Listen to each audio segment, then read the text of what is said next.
Gue bikin video ini karena ada beberapa pertanyaan buat gue pribadi mungkin ya, yang kaitannya mungkin untuk orang banyak juga,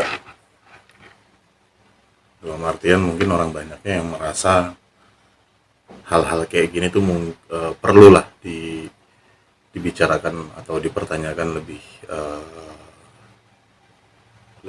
dalam lagi gitu.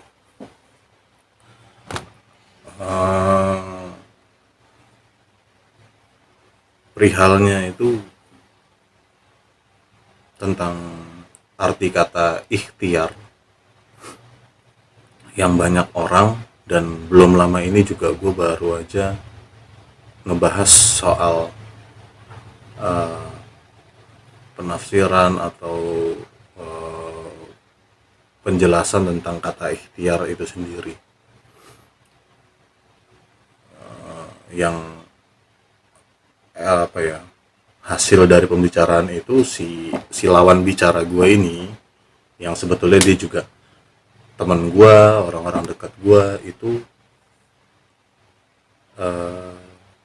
kayak entah tersinggung, entah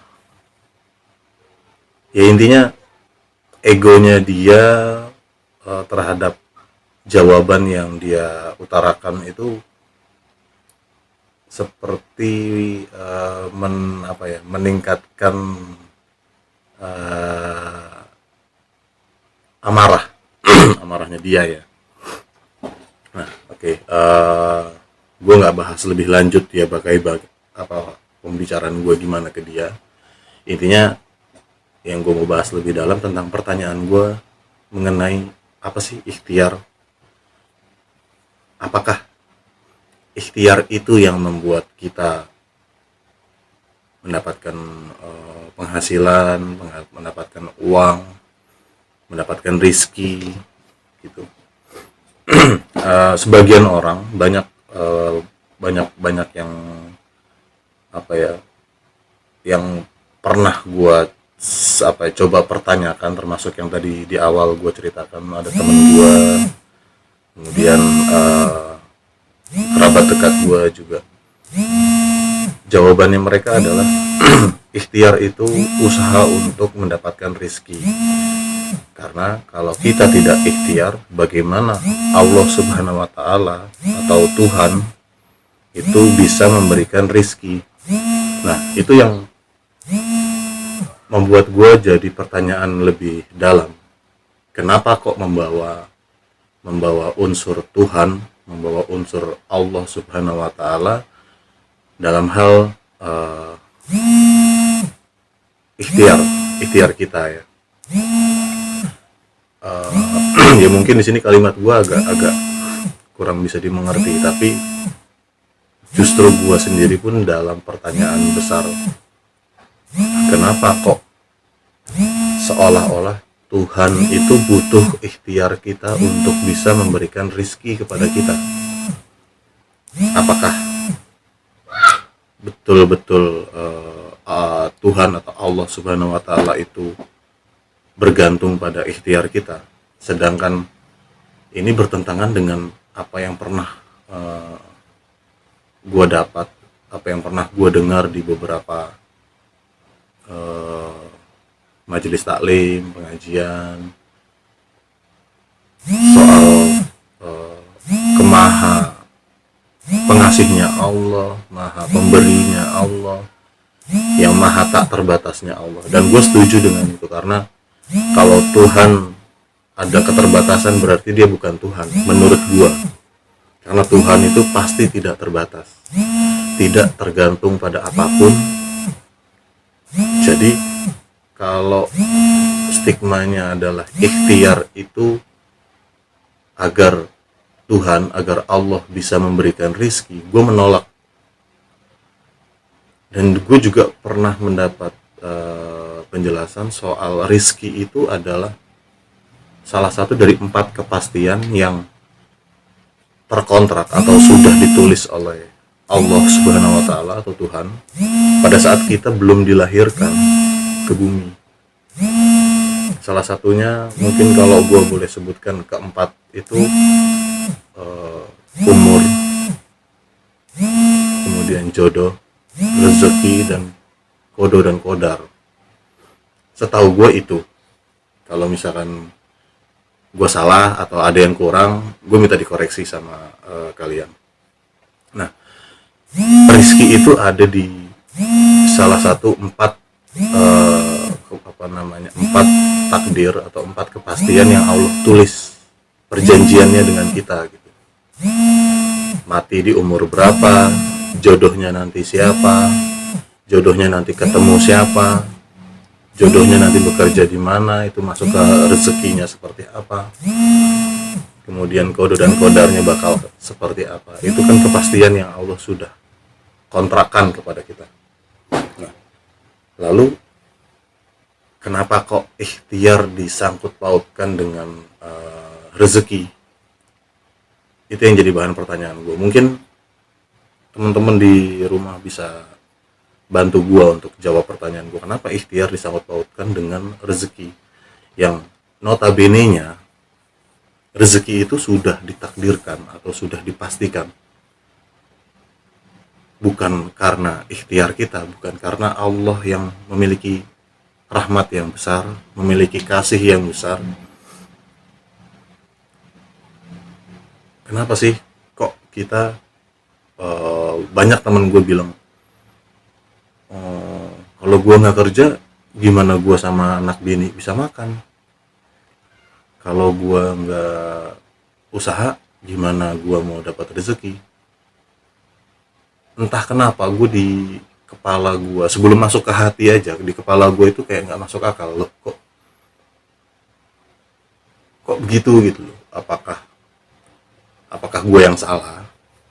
Tapi gue coba analisa, gue coba pikirin, dan makin nggak ketemu di kepala gue. Mungkin guanya nggak nyampe sama konteks kalimat itu, tapi pada intinya menurut gue itu nggak ada kaitannya sama sekali. Karena kalau secara bahasa ya, gue coba cek di Kamus Besar Bahasa Indonesia, kemudian cek di pengertian bahasa Arab, karena ikhtiar itu juga berawal dari bahasa Arab. Ikhtiar itu ada dua arti. Yang pertama artinya adalah alat untuk mendapatkan sesuatu. Oke, gue garis bawahi alat untuk mendapatkan sesuatu. Mungkin itu yang dimaksud ikhtiar untuk mendapatkan rezeki. Tapi balik lagi, apakah dengan alat itu bisa menjamin besaran rezeki atau bisa menjamin kapannya rezeki itu datang?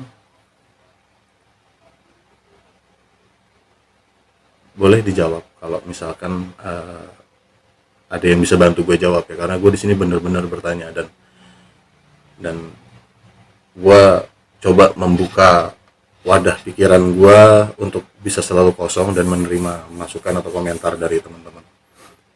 Apakah iya ikhtiar kita itu bisa memastikan, bisa menjamin kapan kita akan mendapat rezeki dalam bentuk materi, dalam bentuk uang misalkan? Atau apakah ikhtiar bisa menjamin dan memastikan besaran nilai rezeki yang kita dapatkan? Itu selalu terpikirlah buat gue. Sampai pada satu titik gue melihat kenyataan di sekitar gue nggak mau jauh-jauh. Banyak orang yang ikhtiarnya gila-gilaan dalam artian sampai bisa dibilang waktu istirahatnya tuh kecil banget, tapi keadaan ekonominya yang nggak wah-wah banget gitu. Jadi menurut gue itu menepis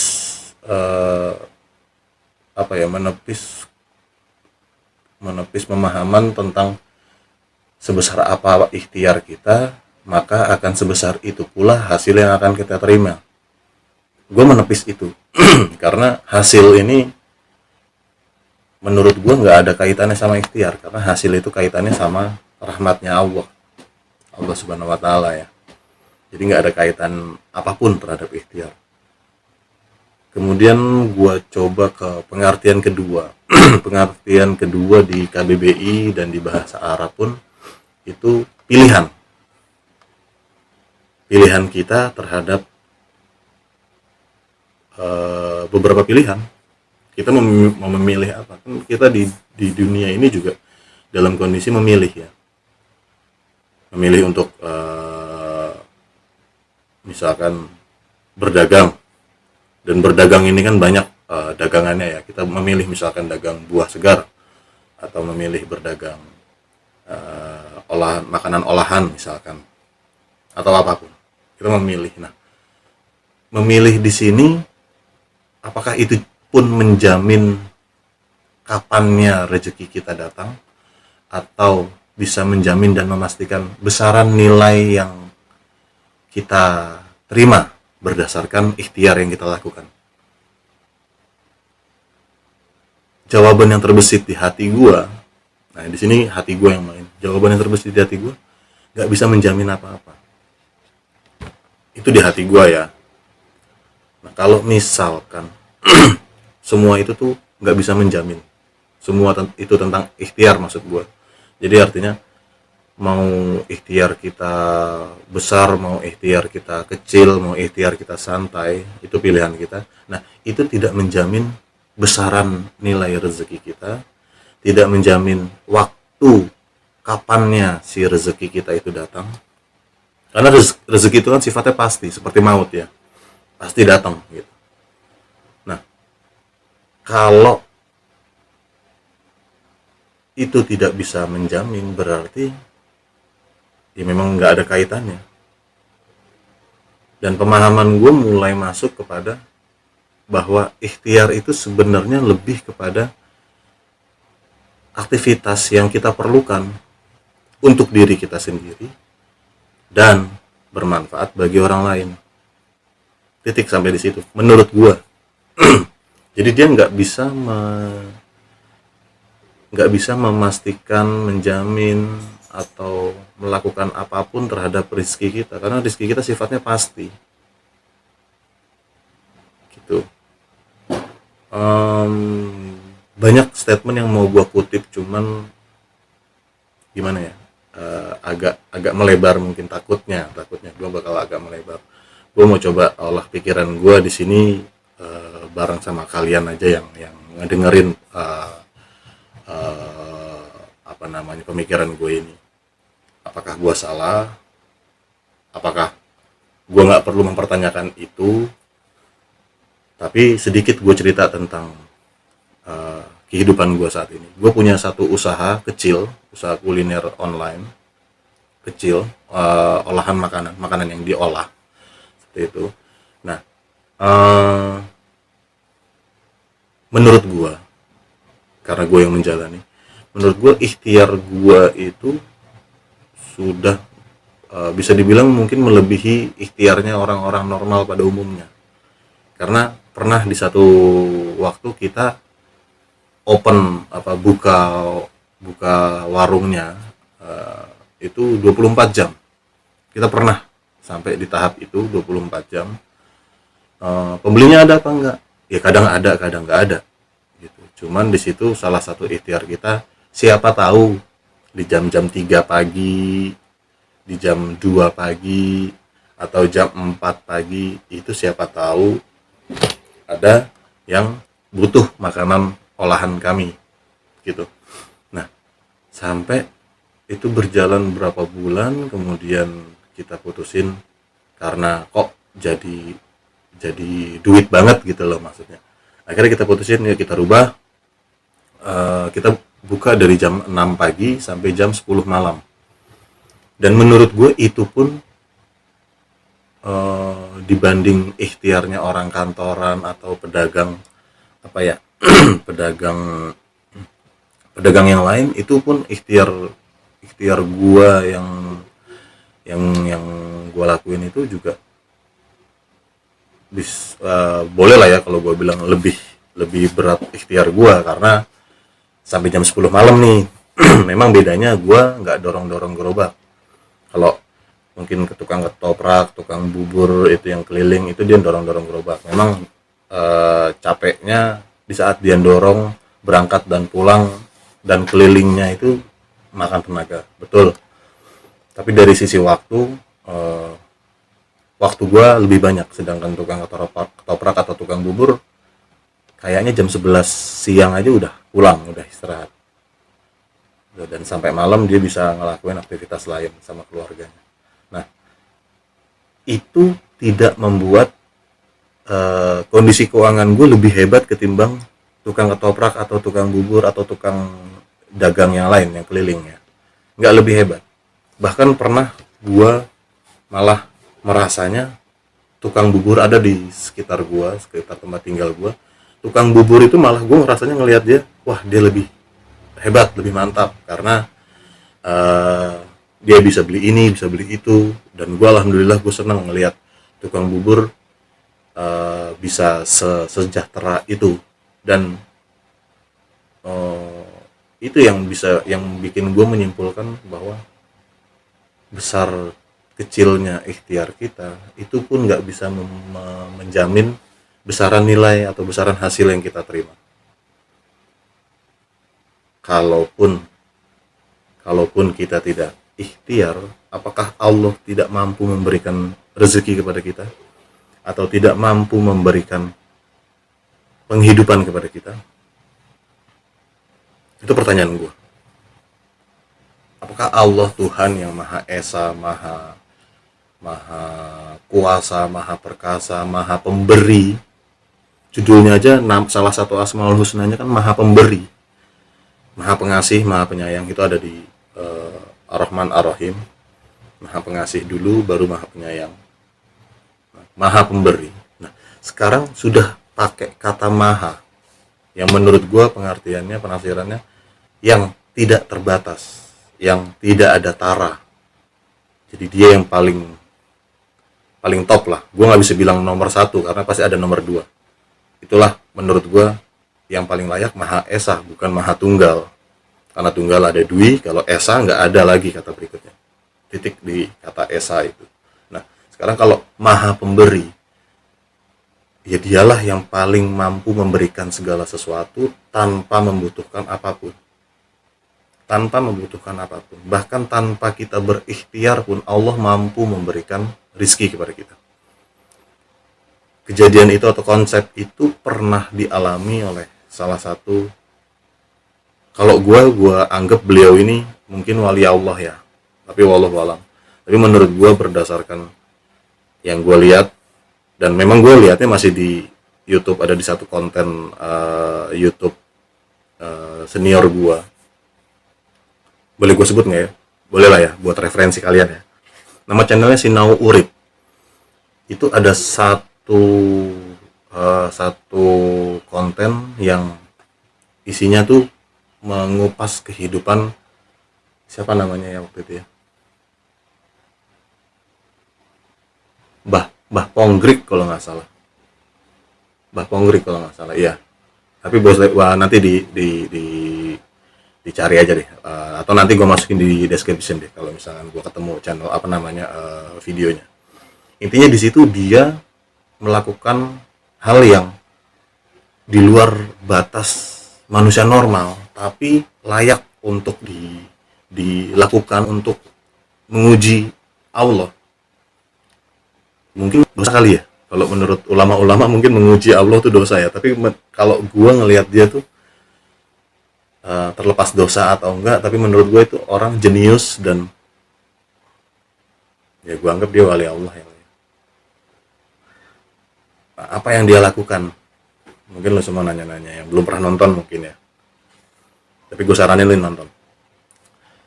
Yang dia lakukan adalah dia menguji Allah dengan kalimat begini, kurang lebihnya kalimatnya begini: saya nggak kerja, saya nggak usaha apa-apa, saya nggak nipu, saya nggak nyolong, saya nggak nyuri. Coba kamu mau lewat mana ngasih saya rezeki?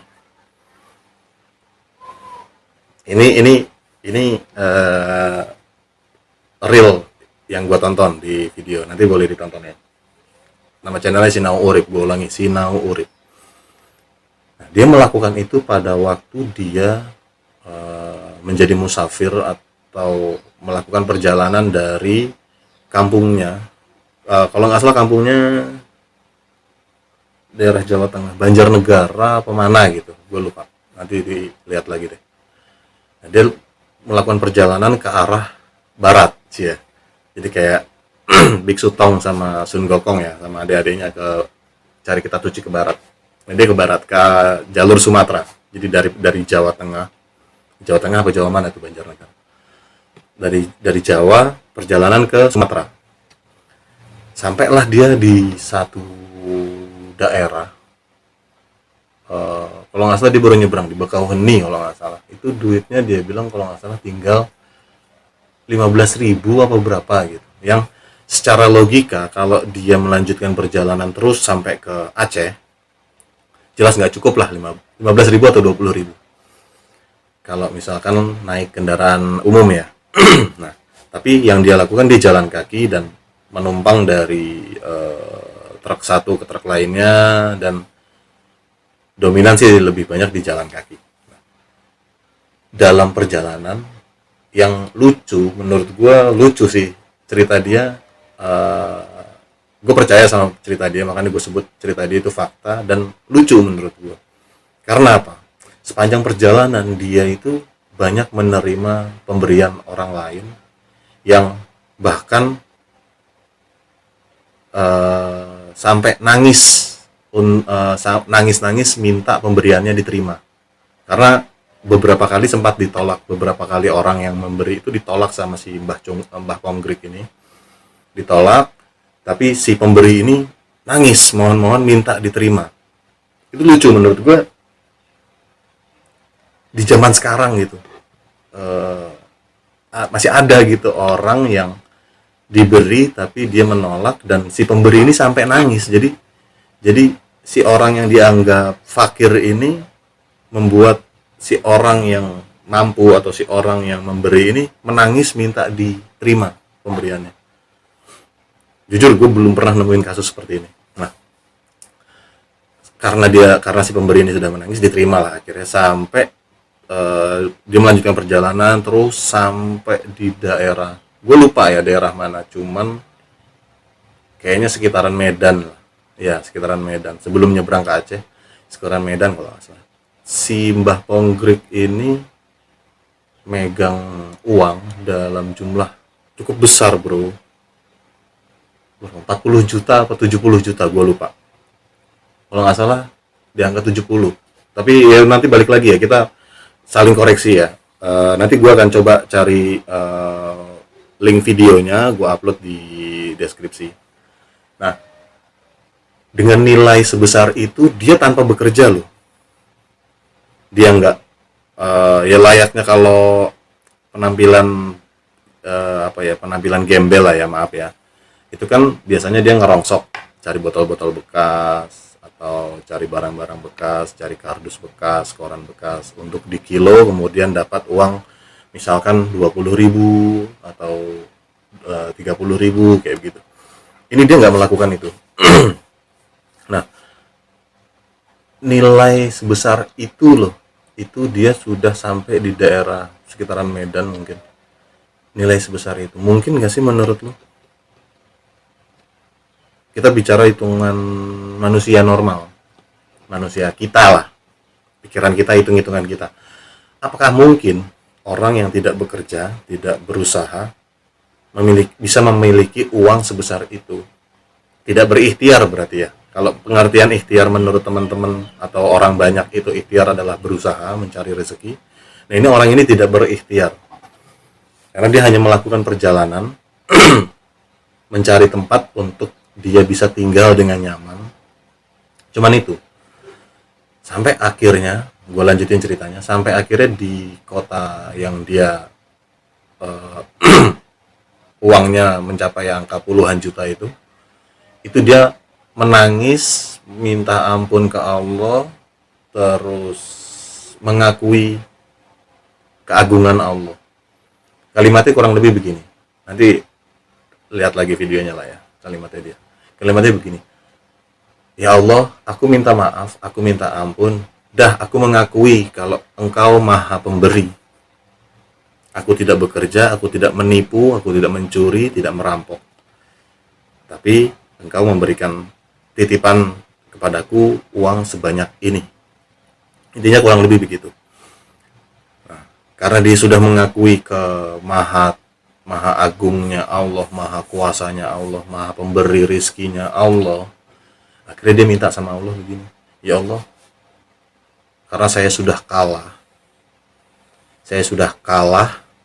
saya juga sudah salah, maka saya mohon berikan saya rezeki secukupnya saja. Itu doa dia berikutnya. Nah, setelah itu dia melanjutkan ke Aceh. Setelah dari Aceh dia melanjutkan pulang. Nah, di perjalanan pulang uangnya dia itu gua agak lupa nih. Cuman intinya uangnya itu udah nggak sampai 1 jutaan. Mungkin berapa ratus ribu lah, atau mungkin malah di bawah itu. Nah, apa sih pelajaran yang gua pribadi ambil di liputan channel itu, di video itu? Pelajaran yang gua ambil adalah kalau memang sebetulnya ikhtiar itu nggak ada kaitannya sama rezeki kita. Ikhtiar itu kaitannya sama seberapa bermanfaatnya sih kita. Seberapa bermanfaatnya kita untuk orang lain. Seberapa bermanfaatnya kita untuk alam tempat kita berada sekarang ini. Misalkan gue sekarang di Pamulang 2. Seberapa bermanfaatnya gue untuk Pamulang 2, untuk alam sekitarnya. Kalau menurut gue ikhtiar lebih kepada itu, karena kembali ke penciptaan kita diciptakan untuk menjadi apa sih, rahmatan lil alamin gitu. Dan alam semesta ini juga diciptakan bukan buat kita loh sebenarnya, tapi buat Nabi Muhammad SAW. Kitanya aja yang kepedean. Ini alam semesta diciptakan untuk manusia, kepedean kita. Sebenarnya untuk Nabi Muhammad dan untuk umatnya. Apakah kita umatnya? Apakah kita bisa mampu bermanfaat seperti ajaran Rasulullah?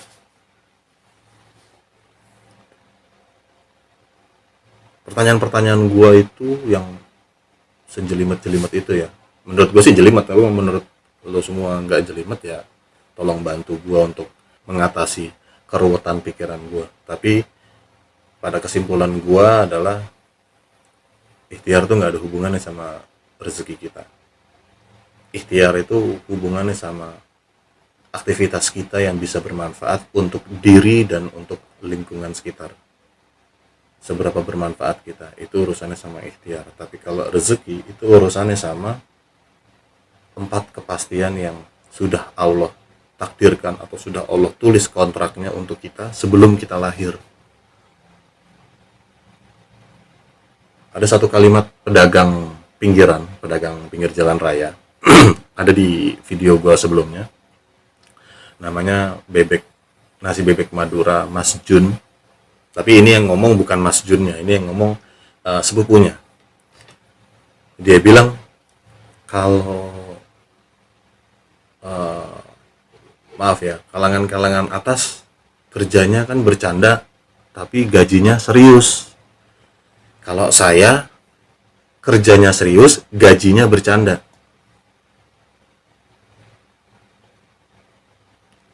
Apa yang bisa kita tangkap dari situ ya? Gue waktu itu pertama dengar kalimat itu sedikit ketawa, tapi sambil gue cerna juga. Mereka yang kaya-kaya atau yang sultan-sultan itu kerjanya bercanda. Ya memang maksudnya bercanda tuh dalam artian ngelawak, memang pekerjaannya pelawak, pekerjaannya menghibur orang lain dengan bercanda itu tadi. Jadi kerjanya bercanda, gajinya serius. Kenapa dia bilang gajinya serius? Karena kaya. Sampai disebut dengan gelar sultan ini, sultan itu gitu. Nah, gajinya serius. Gue dengan kalimat pertama itu gue udah sedikit bikin gue terhibur lah. Terus kalimat keduanya adalah kalau saya tadi ya, kalau si abangnya itu yang jualan nasi bebek itu, dia bilang kalau saya kerjanya serius, gajinya bercanda. Yang dimaksud kerjanya serius, lu semua mungkin kalau yang pedagang-pedagang kayak gua gini, gua juga pedagang makanan juga. Mungkin kalau yang pedagang-pedagang khususnya pedagang makanan mungkin ya, itu paham ya maksudnya apa sih yang kita kerjain setiap hari terhadap dagangan yang akan kita dagangkan atau kita jual. Pasti kan sebelum kita jualan kita nyiapin apa, nyiapin apa. Artinya pada saat ada orang beli itu kita nggak membuat dari nol, bener-bener nol. Ada bahan-bahan yang sudah siap pakai lah gitu. Pasti dong. Nah, kayak contoh deh, tukang bakso. Apa lu pikir baksonya itu bisa bulat-bulat langsung jadi bulat begitu? Kan enggak. Itu kan prosesnya juga cukup panjang, dari giling dagingnya. Setelah daging digiling udah halus, ini daging giling ini diaduk lagi pakai adonan tepung dengan bumbu-bumbu, diaduk tuh. Kalau dia punya mesin aduknya yang canggih atau punya mesin lah intinya, itu dia enteng, cuma tinggal mainin bumbu segala macam. Kalau dia manual pakai tangan begitu, kira-kira gimana? Dan masih banyak loh tukang bakso yang kayak begitu, yang harga semangkoknya menurut gue murah, masih ada yang jual 10.000, itu menurut gue wow. Dan dia juga jualannya keliling dorong gerobak. Itu gue nggak kebayang betisnya dia rasanya kayak apa setiap hari. Nah, proses-proses itu yang dianggap sama si pedagang nasi bebek itu tuh kerjanya serius. Artinya apa yang dia kerjakan setiap hari untuk dia mulai jualan, misalkan jualannya malam ya, itu prosesnya panjang, makanya dia bilang kerjanya serius tapi gajinya bercanda. Pernah nggak lu bertanya-tanya berapa sih gaji atau penghasilan orang dagang di pinggir jalan raya atau dagang penjual-penjual kuliner yang sering kita tahu lah, yang sering kita jajan. Gue yakin lu semua juga orang jajan, bahkan mungkin ada orang dagang. Mungkin bisa bantu gue kasih gambaran penghasilan lu sebulan gitu. Ya kalau kebetulan usahanya udah punya cabang, warungnya udah punya cabang 5 gitu, mungkin udah agak enak ya, udah istilahnya terima hasil yang ngerjain semuanya ada karyawannya. Tapi kalau lu kerjainnya sendiri, atau lu anak buahnya, atau lu belum punya cabang, masih cuma satu itu dan lu masih ngerjainnya sendiri, kira-kira bisa kasih gambaran berapa? Kalau gue sih udah udah bisa menakar kisarannya di angka berapa gitu.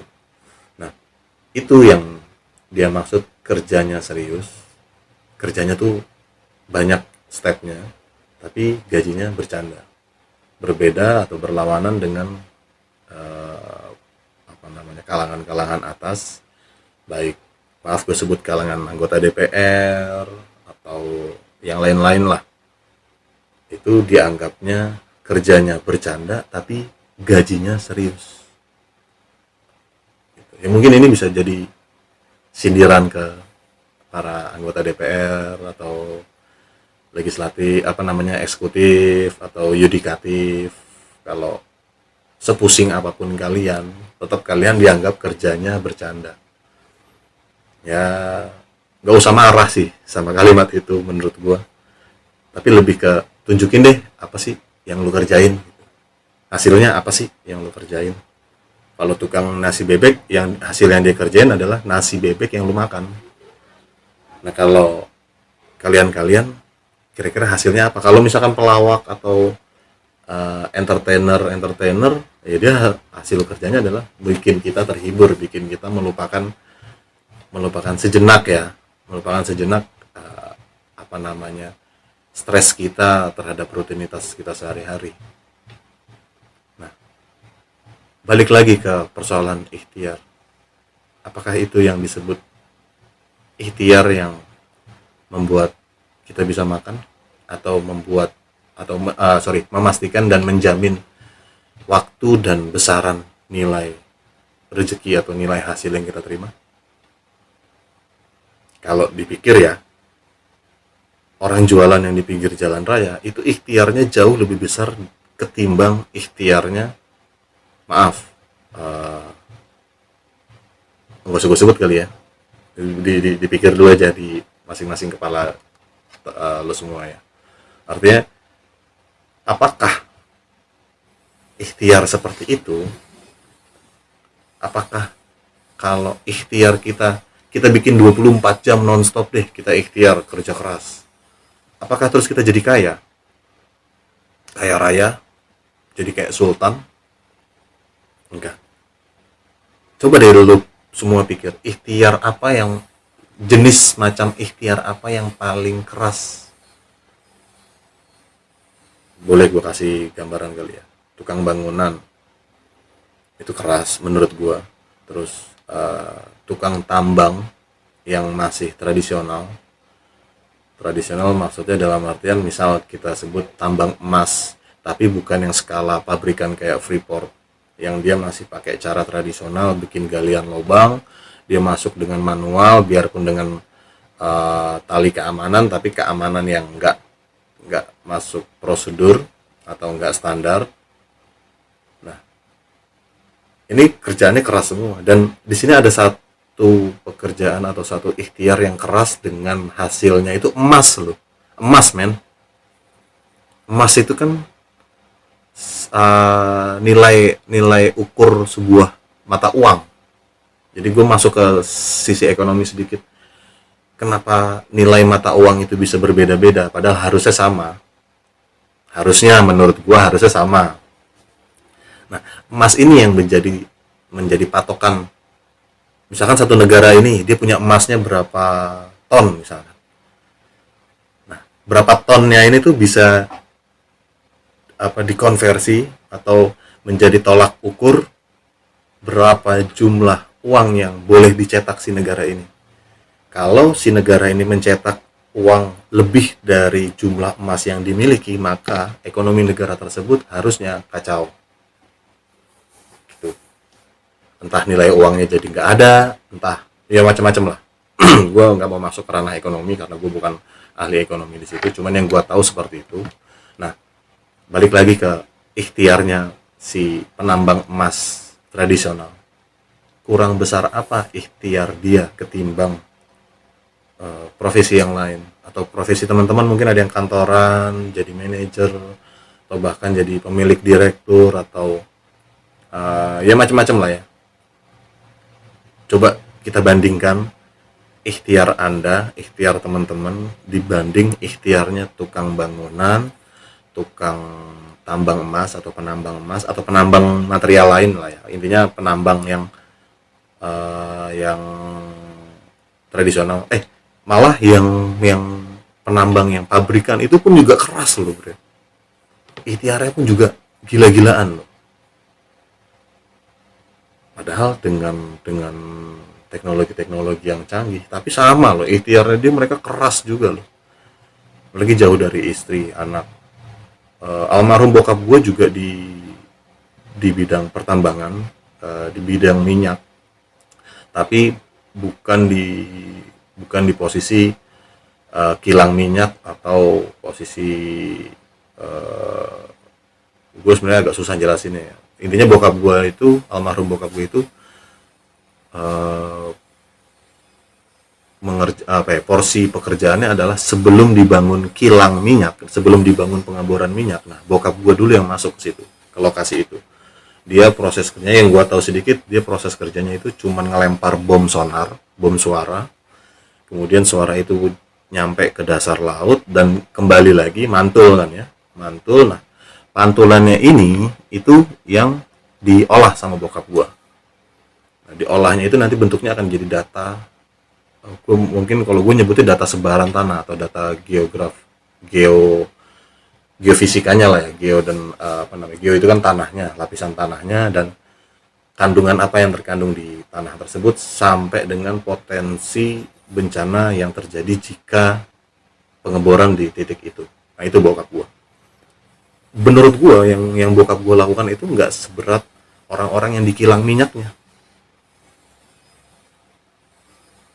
Tapi tetap yang bokap gua lakukan itu menyebabkan jauh dari anak istri, karena jujur bokap gua dari gua SMA, SMP itu sudah bekerja di perusahaan-perusahaan asing, jadi jarang ada di rumah.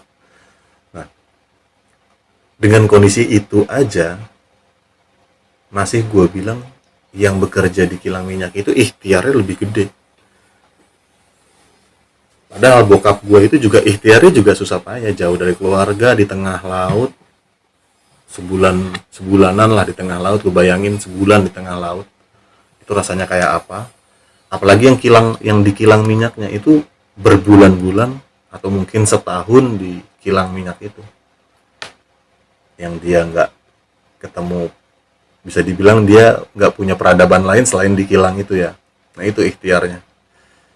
Cuman yang jadi perbedaan adalah apakah bokap gua dengan ikhtiarnya beliau yang seperti itu terus hidup gua dan keluarga gua kaya raya? Enggak.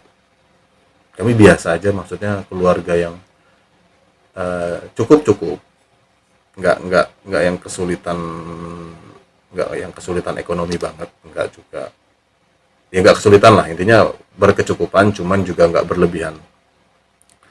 Nah, kalau yang di kilang minyaknya ikhtiarnya seberat itu, apakah mereka kaya raya?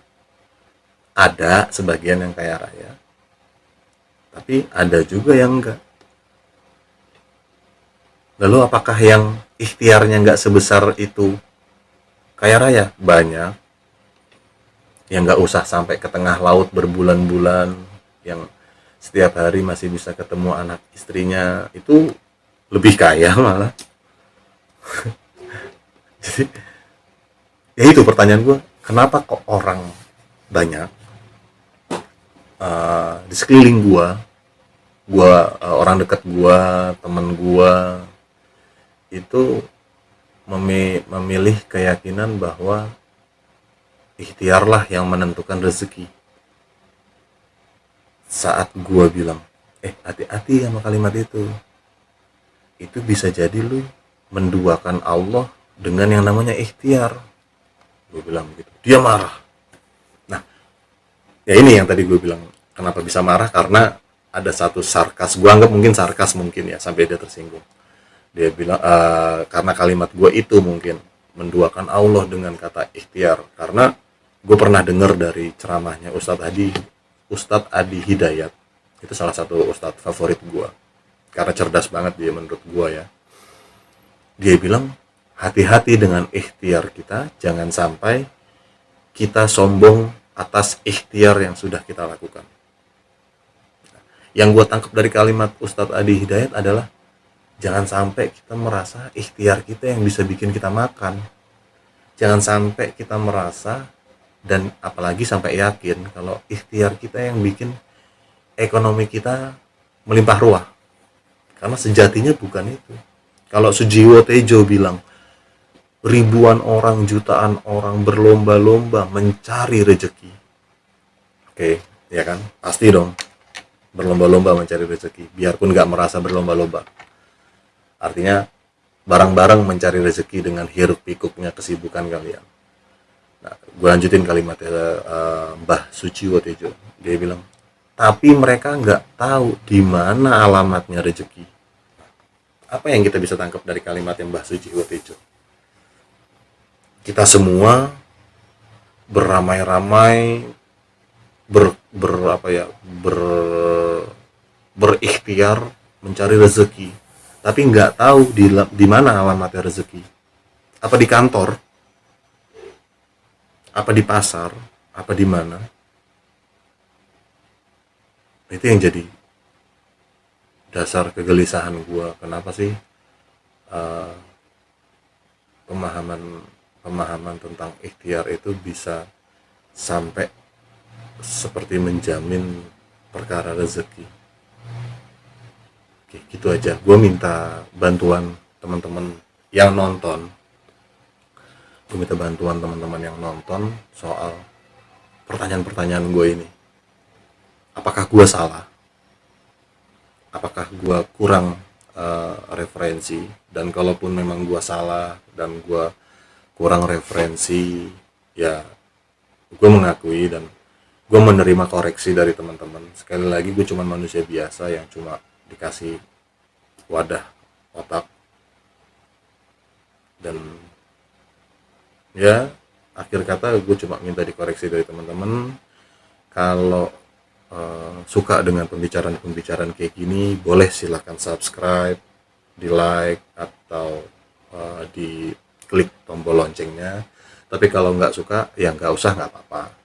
Gua bikin ini cuman buat tempat gua bertanya, tempat gua menumpahkan pikiran gua, menumpahkan kegelisahan gua, gitu aja. Mungkin ada teman-teman yang bisa bantu gua, ya tolong bantu gua untuk dapat pencerahan lah. Oke, gitu aja teman-teman. Terima kasih yang udah dengerin